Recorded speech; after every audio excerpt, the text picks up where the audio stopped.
So y'all watched the hate Wait, did y'all see Justin on Convict the other day when they took that video? Oh, yeah. He'd have bucked me off. I wish I would have been there. I was starting now. Yeah. What? About Santa Claus riding the bronc?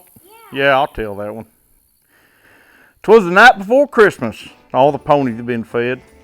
I was trying to choke down a few beans before bed. But Mo Belly was churning. They just wouldn't sit well. It was going to be a long night, I could tell. Because in my string of horses, there's one called St. Nick. And thinking about riding him sometimes made me sick. An old flipper had come in with a front leg of dragging last fall during shipping when we was out on the wagon. St. Nick was an extra in the outfits for Muda. Every time you got on him, he'd give a gift to you. That gift was a bronc ride. And I don't mean no hopping. He was sin-covered lightning that'd get your ears to popping. Now, St. Nick liked to buck, but that wasn't all. He'd kick you and bite you. He was sure bad to paw. But the boss cut him to me. That's just part of the deal. Old Flipper got turned out for the winter to heal. I thought it was kind of funny that it was St. Nick's turn to go, with me Christmas morning checking heifers in the snow. So I laid in my bedroll with the fireplace a-cracking. I had terrible nightmares about my poor neck a-snapping. I woke up at midnight and again at 2:30. I thought I'll go saddle St. Nick up a little early. I thought I'll set him to soak with the cinches pulled tight. Come daybreak, that'll help take out some of the fight. Well, I got him saddled out there in the dark. It was kind of like hand feeding breadcrumbs to a shark. I came back inside to wipe the blood off my head and to see how much of my white shirt turned red. I lay down again. Maybe now I could rest. He was still going to try me, but maybe not with his best.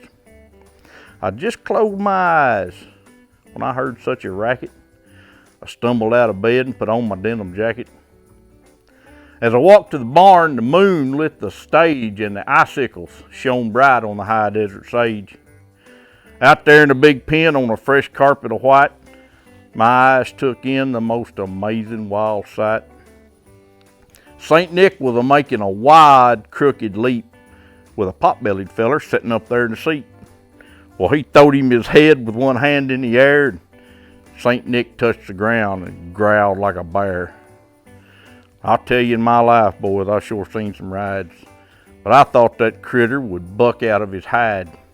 He had jumped sideways while he chewed on a foot as the red fuzzy jacket popped out chimney soot. He'd show you his belly, stand on his head. I noticed the fat feller's cheeks turning red. Well, St. Nick finally winded, throwed his head up, started licking his lips like an old gentle pup. The round feller stepped down and handed me the reins.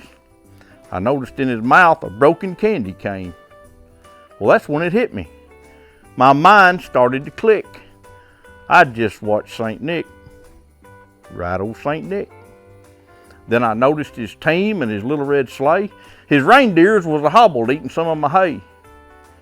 He says, "Merry Christmas. I hope that present will do.